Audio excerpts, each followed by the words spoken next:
Euh, je vais dire sur les attaques israéliennes sur le territoire syrien, qui devaient être confrontées par des manières acceptables. L'absence de président actuel et étranger. Nous savons qu'Israël a des ambitions à la Syrie nouvelle.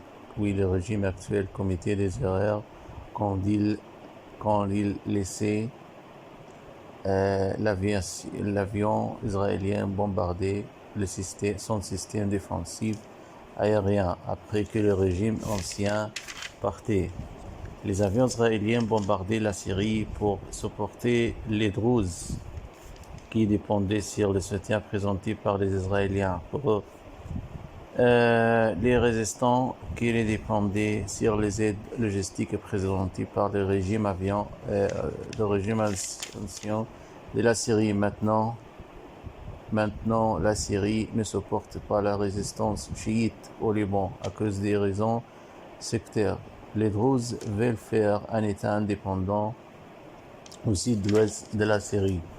Les Syriens druzes sont divisés, une part avec le système nouveau de la Syrie et l'autre part coopèrent avec les autorités d'occupation israélienne.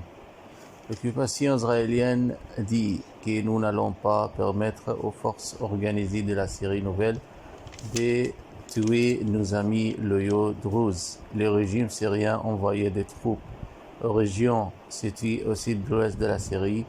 Depuis quelques jours, l'Israël assassinait le chef d'intelligence syrienne par un ray aérien syrien au soir. Et l'absence du président actuel n'est pas justifiée. Et ne condamnez pas ce qui s'est passé. Pour Israël, beaucoup des analystes politiques disent que le président actuel n'est pas arabe et musulman. Il venait pour diviser la Syrie et à l'aide de la Turquie. La Turquie, l'ennemi ancien historique des Arabes, qui pense la Turquie aime les Arabes ou elle est prête de sacrifier pour les Arabes. La Turquie n'aime pas les Arabes. Le premier pays islamique qui reconnaissait l'Israël était la Turquie. Les Turcs, durant l'époque des Ottomans, ils traitaient le peuple arabe en volant leurs fortunes des pays arabes. Les peuples arabes, quant aux Turcs racistes comme des esclaves, ne méritent pas la vie et n'appartiennent pas à la race humaine. Quant aux biologistes turcs célèbres, dans une rencontre avec une chaîne, disait que les Arabes et les Kurdes et les Afghanais n'appartenaient à la race humaine. Beaucoup de touristes arabes allaient à la Turquie pour le tourisme et les relations commerciales. Beaucoup de touristes retournaient de la Turquie et affirmaient qu'ils ne vont pas répéter la visite à ce pays raciste. La Turquie qui coordonnait avec le Mossad israélien pour aider Azerbaïdjan pour libérer la province Nagorno-Karabakh occupée par l'Arménie. Le Mossad israélien qui planifiait pour tuer le président iranien dans son avion hélicoptère. Le président iranien, après sa visite à Azerbaïdjan, le Mossad piégeait l'avion qui transportait le président iranien, qui accompagnait ses adjoints comme le ministre des Affaires étrangères d'Iran, qui ont été assassinés après la visite inofficielle secrète à Azerbaïdjan, qui était pour l'inauguration un pont lié l'Iran et Azerbaïdjan. Oui, beaucoup des analystes politiques jurent que le régime azerbaïdjanais est complice dans le processus d'assassinat. Pour moi, je peux dire que le Mossad est actif à Azerbaïdjan. Ce pays, il faisait des relations avec eux. Le Mossad succédait à assassiner de plusieurs scientistes iraniens et arabes, comme la docteure égyptienne Samira Moussa, la scientiste qui a été assassinée par le Mossad. La scientiste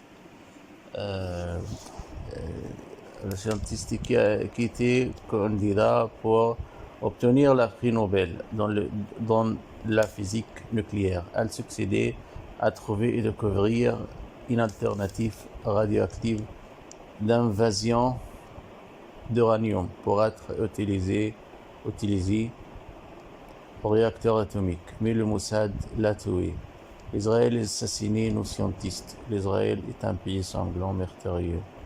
Elle est complice aux tentatives d'assassinat dans la région qui est menacée par les sionistes, qui menace notre existence. Notre existence est liée au mouvement de la résistance que nous conspirons sur. Nous avons conspiré sur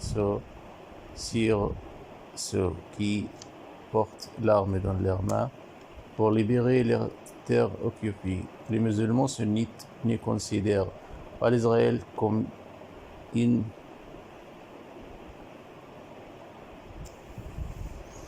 entité d'occupation.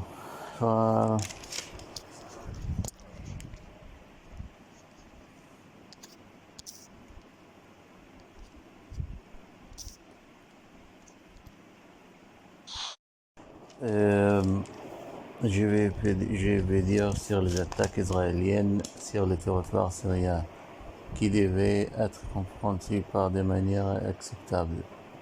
L'absence de président actuel et étranger. Nous savons qu'Israël a des ambitions à la Syrie nouvelle. Oui, le régime actuel commettait des erreurs quand il laissait l'avion israélien bombarder son système défensif aérien après que le régime ancien partait. Les avions israéliens bombardaient la Syrie pour supporter les Druzes qui dépendaient sur le soutien présenté par les Israéliens pour les résistants qui les dépendaient sur les aides logistiques présentées par le régime ancien de la Syrie. Maintenant, la Syrie ne supporte pas la résistance chiite au Liban à cause des raisons sectaires. Les Druzes veulent faire un État indépendant au sud-ouest de la Syrie. Les Syriens druzes sont divisés, une part avec le système nouveau de la Syrie et l'autre part coopèrent avec les autorités d'occupation israélienne. L'occupation israélienne dit que nous n'allons pas permettre aux forces organisées de la Syrie nouvelle de tuer nos amis loyaux druzes. Le régime syrien envoyait des troupes aux régions situées au sud-ouest de la Syrie. Depuis quelques jours, l'Israël a assassiné le chef d'intelligence syrienne par un ray aérien syrien au soir. Et l'absence du président actuel n'est pas justifiée. Et ne condamnez pas ce qui s'est passé. Pour Israël, beaucoup des analystes politiques disent que le président